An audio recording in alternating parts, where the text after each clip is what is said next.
So I'm an orthopedic surgeon. I specialize in spinal surgery. And some years ago, if you had ever said that an orthopedic surgeon was going to talk on a plant-based medicine, something of interest to plant-based physicians, etc., or healthcare professionals, one would have laughed.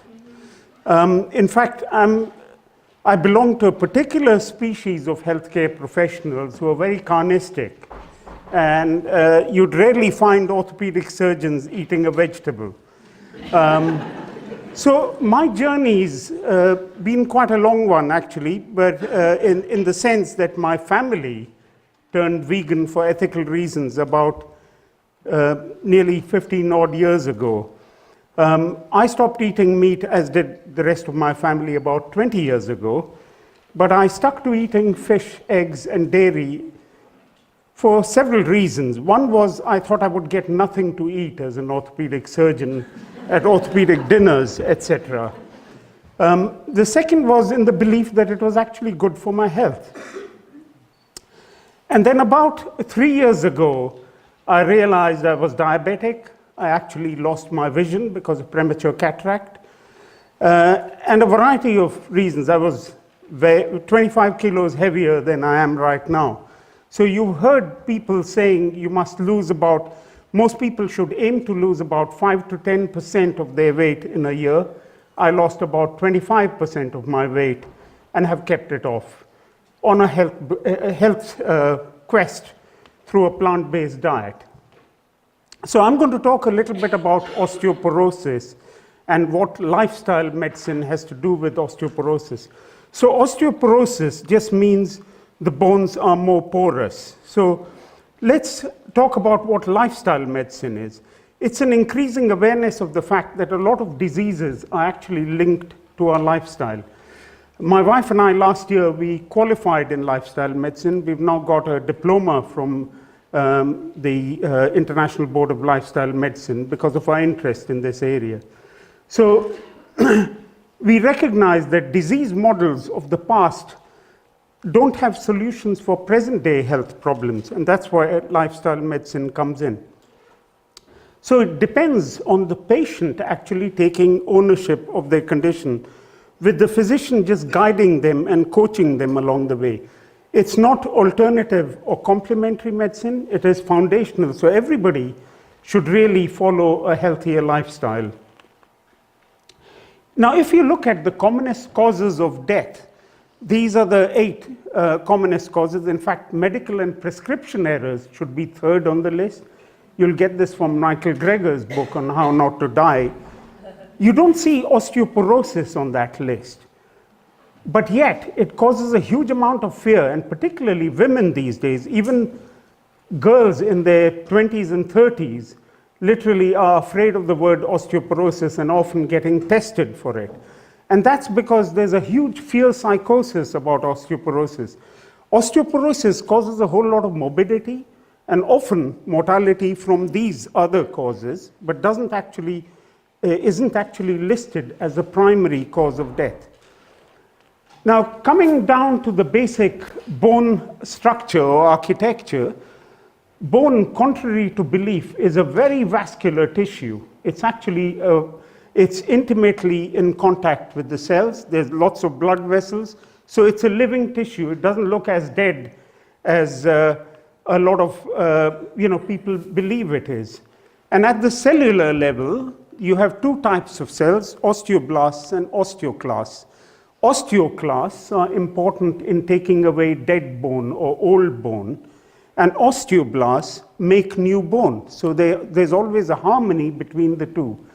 And it's when one overtakes the other that you have problems, especially if you have osteoclasts that take away dead bone and there's no new bone formed because of a variety of reasons. And that results in osteoporosis. Now, it is a fact that as we get older, men and women, we lose some amount of bone stock. Women more so because estrogens go down. So if you look at peak bone mass, we tend to achieve it between the ages of about 30 and 40. In fact, There's a massive amount of bone growth till the age of 20, and then there's a plateau, and then women particularly, their bone mass decreases with the passage of time.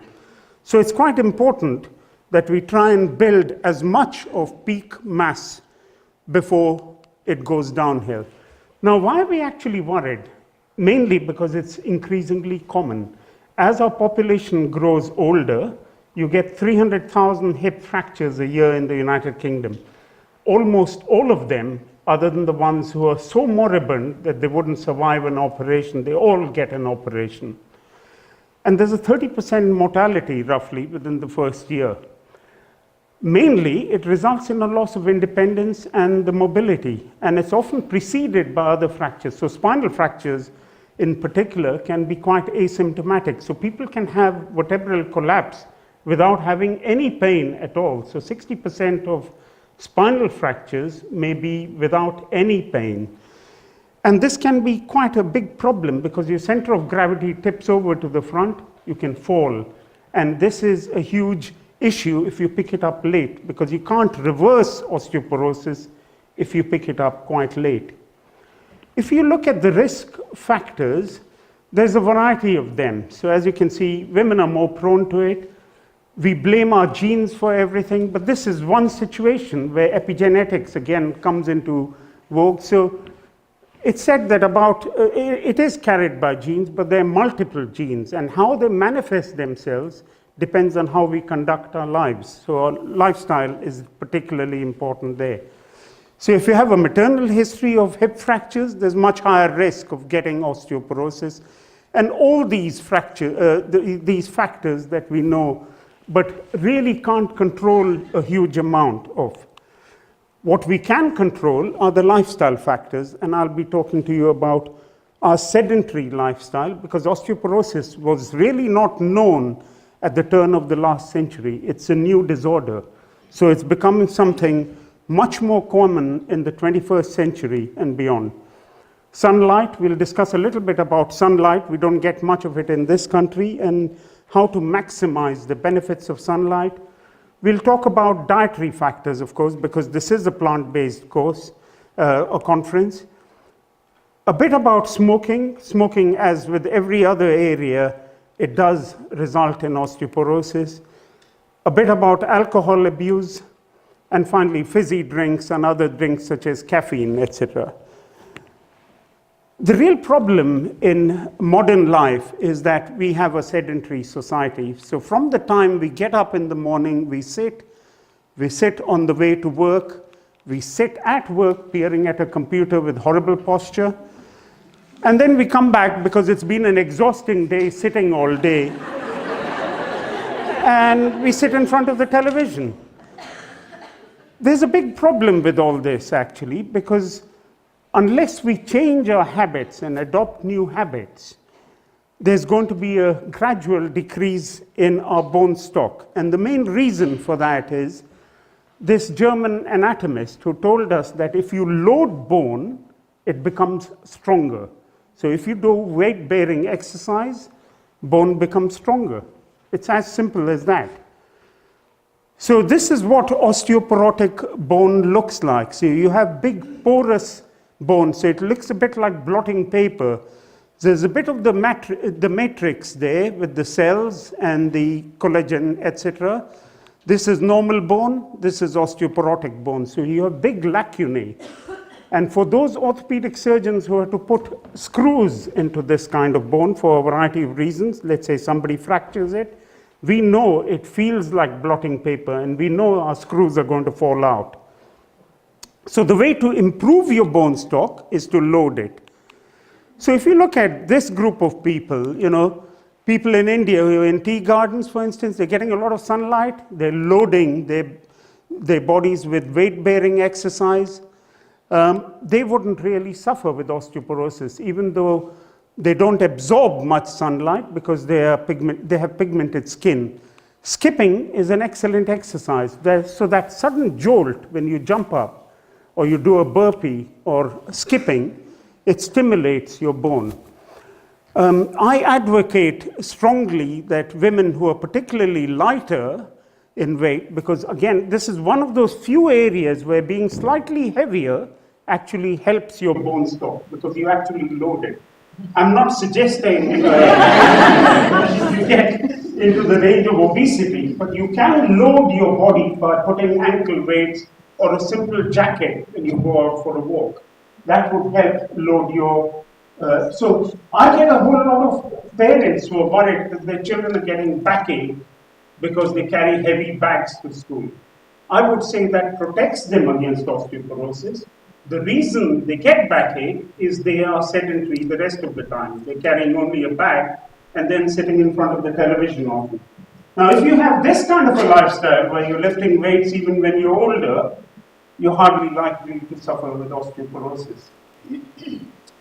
And the key question at a plant-based meeting is, does a whole food plant-based diet that works actually to prevent heart disease, to prevent stroke, to prevent and reverse diabetes, hypertension, cancer, and actually reverse a lot of these conditions, is helpful for women's health and can reverse heart disease and a lot of cancers, does that prevent osteoporosis? So I've looked in the literature and I've distilled it as best as I could for this meeting, and I'll present that to you. Now, just to recap, what is a whole food plant-based diet? It's a diet rich in vegetables, fruit, legumes. So legumes are beans, lentils, whole grains. So the whole grain, not the refined grains. Avoid added sugar, oil, and even salt. Salt is a bit debatable, but as long as it's tasty, you don't have to add huge quantities of salt to your food. So these are the kind of foods we are looking at as a diet that constitutes foods that will prevent osteoporosis. This kind of food doesn't really help your bone. It doesn't nourish your bones. It certainly doesn't nourish the rest of you. So when you turn plant-based and you tell your friends, I've gone plant-based now, as I did to my friends, what's the first question you get asked? Very much so. So where do you get your proteins? You get it from the same place that the biggest land mammals get it from.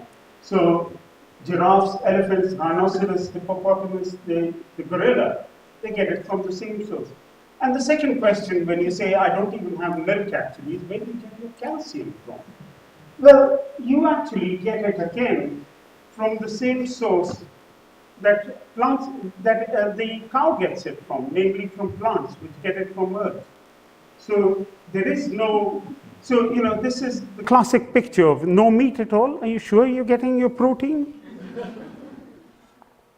If you look at a diet that is rich in animal proteins, it has one particularly pernicious amino acid, which is actually an essential amino acid. They're present in plants too, but methionine and cysteine are sulfur-containing amino acids that are ultimately metabolized to sulfuric acid, and that is passed through your kidney. It used to be thought that that leaches out your calcium from bones. It probably doesn't do that, but it still presents a huge acid load to the kidney. Now, actually, the protein requirement is much less than commonly thought. So it's about 0.8 grams per kilogram of your body weight. We consume far in excess of that, certainly on an omnivorous diet, but even vegans tend to get much more protein than they actually probably require. So protein isn't the problem. It's fiber that is probably the bigger problem. So if protein intake doubles, you get a higher calcium increase in the urine. It's now been shown by some elegant experiments where they labeled this with a radioactive isotope that actually that calcium doesn't actually come from bone. Bone, by the way, has about 1 kilogram of calcium in our skeleton. It doesn't come from bone, but it comes from increased calcium absorption in the diet. Risk of osteoporosis is probably increased due to a micronutrient shortage and a vitamin D sequestration in fat. So fat people, the vitamin D gets sequestered in the fat and you get a deficiency as a result. So what about calcium deficiency? So when you look at essential micronutrients for bone formation, it's way more than calcium. So you need the main macronutrient, which is protein, which, as I said earlier, we get enough of, and essential fatty acids, which has been highlighted this morning on how to get those. Let's look at the micronutrients, so the vitamins, the C, D, K, B6, and folate. And the variety of minerals like boron, copper, magnesium, manganese, phosphorus, potassium, silica, and zinc. So these are micronutrients that we can get in abundant quantity in our plant-based diets. Now, they actually had a WHO conference to discuss what the minimum calcium requirement should be. So I know this is debated very widely. So if you look at whether a true dietary deficiency occurs, the answer is it probably doesn't. Bantu women often consume about 250 milligrams of calcium in their diet per day. They often have 6 or 7 children during their lifespan, and don't ever actually suffer from a calcium deficiency. So calcium comes from dirt, it comes from soil, and the cow gets it from the same source as we do, that is plants. So we can probably just eliminate the middle moo and get it straight from plants. Cow's milk, interestingly, people add calcium to it. I didn't know this till I was doing work for this. And that's because the normal color, quite often, of cow's milk is pink, because cows have mastitis. That's why they're given tons of antibiotics. So they bleed into the milk, and it colors it pink. Now, nobody's going to drink pink milk, so they add calcium to it. The dairy industry actually puts calcium to it. So it's true that cow's milk is a rich source of calcium, but I'd rather not get my calcium from that source, thank you. So overall, as I said, it can produce a negative calcium balance. So let's look at some plant-based milks on the other hand. If you look at this, sorry, this pointer stopped working actually, I think we've run out of the battery, but we get a whole lot of plant-based milks. If you look at the package labeling, some of the organic soya milks, which we drink quite a lot of, they don't have any added calcium. So if you feel that you need extra calcium, pregnant women in particular, let's say, they should go for the non-organic ones. So the standard soya milk will often have a fortification with calcium and vitamin D. And if you look at the foods that naturally contain calcium, there's a whole lot of green leafy vegetables. You've seen these everywhere, but suffice it to say that certain foods such as spinach, which are high in oxalates, don't allow that calcium to be bioavailable to the same extent. So just be cautious and have a range of green leafy vegetables, and we'd get enough calcium through this source. A word about soya, which is particularly important. It's been highlighted earlier. There's a big difference in the Western vegan or plant-based diet and the Far Eastern or the Asian. The Asians tend to favor soya, and we've got to learn from them that really about 2 servings of soya is strongly recommended. Now, men for some reason worry about soya, people who've had cancer worry about soya, but in reality, whatever you have, 2 servings of soya, in other words, 80 grams of solid soya protein, so in other words, either the edamame beans, the natto, tempeh, tofu, or the less processed variants. So tempeh, for instance, is less processed than soya, but all of these are considered green light foods, so they're good for you. And the phytoestrogens are very different to standard estrogens. They do bind to the same tissues that estrogens do, but they don't have the same side effects. So somebody who's had breast cancer, please do give them soya. Recommend soya liberally to your patients, because they're a rich source of calcium. They're also a very rich source of protein. What about calcium thieves? That's the other big problem, is we lose calcium quite a lot in our diet due to salt, sugar. So sugar is an oxidative stress on the body. It does cause release of calcium into the bloodstream, and it goes out through your urine. Fizzy drinks have a very high phosphorus content and phosphates. These leach calcium too, as do high proteins, such as in animal proteins. Alcohol is interesting. It stimulates the parathyroid hormone, And of course, you get more fractures with alcohol, probably because you tend to fall more often, in addition to losing your calcium. So the little old ladies who want a little tot of something before they go to bed probably get their fracture neck femur because they've staggered and fallen, actually.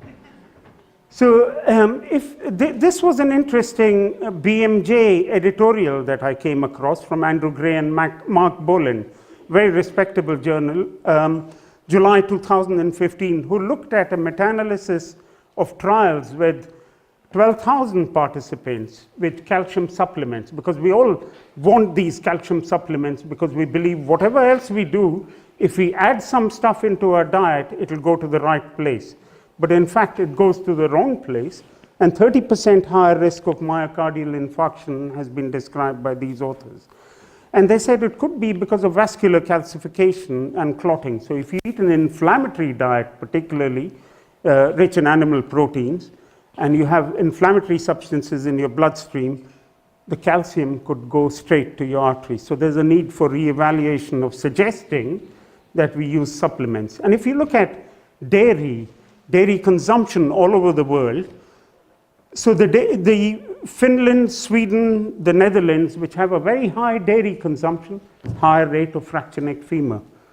So much higher rate of fractures in these countries. So if dairy was all that good for your bones as the dairy industry would like us to believe, then this doesn't prove that really. So if you look at cow's milk and the risks, it is definitely high in protein, but it's a risk factor for breast and prostate cancer. It's got a very high IGF-1, which is inflammatory. It promotes cancer. John McDougall reviewed the literature, and I haven't reviewed more recently than that, but he looked at a number of studies, and these studies included ones that were specifically published by the dairy-supported papers. And even they couldn't say that really dairy was good for your bones. So in fact, 29% only showed a benefit, and 14% suggested that there was harm in consuming dairy. Now, a group of Swedish researchers who were quite irked by the fact that the dairy seemed to be linked to a high rate of fracture neck femur, looked at it, and galactose, which is a particularly pernicious sugar in milk, may be a high oxidative stress, and that might actually result in osteoporosis. So postmenopausal women, again, recommend soya because it really does protect against bone loss. If you look at the Harvard nurses study, the nurses health study, so 77,000 recruits followed up over 12 years, the higher the rate of protein intake from animal sources, the higher the rate of fracture. So older people where sarcopenia is a problem, we recognize that protein requirement is probably higher. So even if they're on a plant-based diet, they should have a higher protein intake. But most others, we get more than enough protein. So moving on to this, I'll just introduce this concept of reductionism and holism. This came from Colin Campbell after the China study. And he talks about just eating the whole food. So nature is really smart. It put the medicine inside the food. So if you eat the whole food and not worry about, oh, I'm getting too much of this or too much of that. And I was quite intrigued to hear that children have that intuition of just going for the right amount of food. And I learned quite a lot this morning from that. But we want to, as the pharmaceutical industry, and has really got into and under our skin, that you can cure everything with a pill, and that is reductionism. So this theory of holism versus reductionism plays really wholly into this vitamin D supplement story. And I've researched this literature quite heavily around this. It's a well-built industry. It's a very profitable industry that suddenly came into prevalence a few years ago. Till then, we weren't aware of vitamin D and what we had to do to get more vitamin D. It is important. There's little doubt that it's important in a number of areas, but the importance has probably been inflated quite a lot. Now, there's an elegant study that Michael Greger describes in one of his pieces, and that's about an Indian man who lived somewhere in the UK, who was advised to take vitamin D because his dark skin prevented absorption of UV light over the winter period in particular. But he didn't want to take a supplement, so he went and irradiated his mushrooms. So he kept his mushrooms, before cooking them, out in the sunshine and left it exposed before cooking. And in fact, you can get 1,000 international units by exposing your mushrooms, a cupful of mushrooms, to sunlight before you eat it. So that's interesting. Now this chap, Michael Hollick from Boston, really, this was a New York Times article, and he was described as being quite extreme in, and gaining financially from the sales of vitamin D as well as testing of it, and he was criticized for it. He in fact wondered whether dinosaurs went out, died because of the asteroid hit that created a dark cloud over the earth, and they got very little vitamin D. So he was criticized for all this, but he's the one who really put these things into the limelight. So in other words, the other benefits of vitamin D. So it reduces inflammation, it reduces autoimmunity, it improves brain function. It's known to be useful in multiple sclerosis, he says. It enhances mood, improves immunity, and reduces the risk of heart disease. Is there much evidence for it? And you always worry when somebody has a commercial angle on it. So there's little doubt that sunlight is vitally important. And if you look at sunlight, there are 3 rays actually that are particularly important. So UVA, UVB. Now UVB is the vitamin D producer, but it's also what burns our skin. So those of us who are particularly sensitive to sunlight, it is recommended that you expose your back and neck, back of your arms and legs particularly, to UVB sunlight for at least 15 minutes a day before you slap on any sunscreen. Probably a bit longer for those of us with pigmented skin. Now UVC, interestingly, is most damaging, but it's rare because of the ozone layer. There's an interesting rule, it's called Holloway's rule. So if you stand in the sun and your shadow is longer than you are, is taller than you are, then it's no good for producing vitamin D. So the optimum period of the day is between 12 p.m., so 12 noon and 3 p.m., when the shadow is smaller than your height. And that's Holloway's rule. Incidentally, when you feel really hot in sunlight, do you know what that is because of?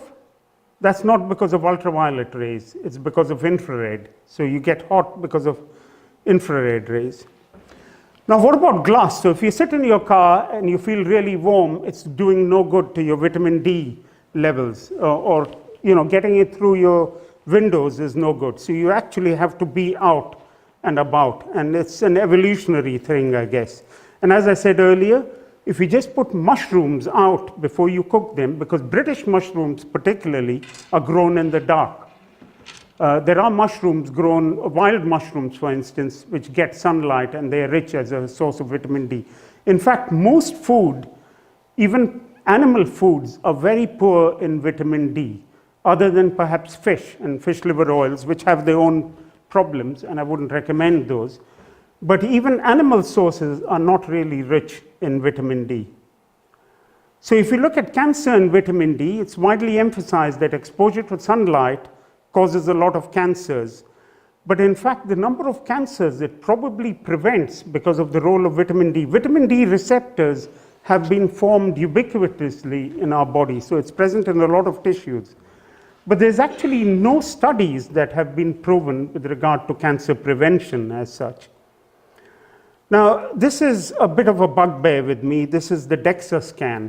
Now, it's a really useful test, I think, in people over the age of 75. But nowadays, I get 30-year-olds coming to me if they fracture the 5th metatarsal because they've twisted their foot.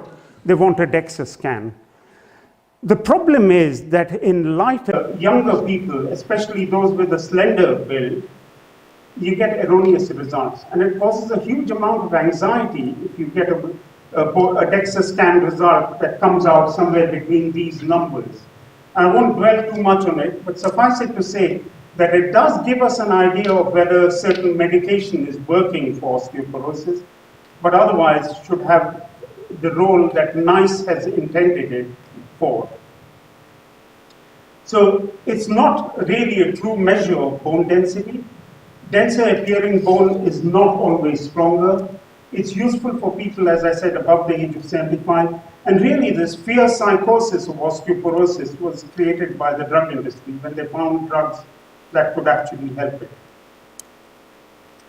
Remember, osteopenia is not a disease. So if somebody comes to you and said, I'm osteopenic, I'm just on the verge of the edge of the cliff because I'll become osteoporotic soon, they should just be stimulated to do those weight-bearing exercises, because all it does is it manipulates the osteoblasts to produce more bone and reduces the amount that osteoblasts do.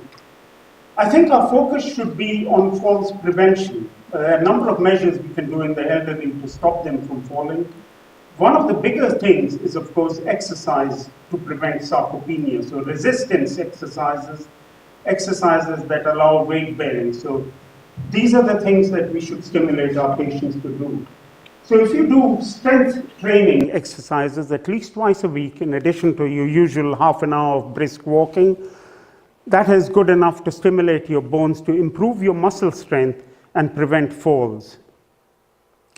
So to summarize, vitamin D, the sunlight exposure in this country particularly, between 12 to 3 p.m., 15 minutes 3 times a week is enough. And in winter, we should supplement our diets with about 1,000 international units per day for the period possibly around between September and March. And you can get that extra dose of vitamin D by exposing your mushrooms to an ultraviolet lamp or just keeping them out in the sun before you cook them. If you look at foods that are rich in calcium and phytoestrogens, soya is a particularly rich food, so edamame beans, tofu, tempeh, any of these foods are excellent.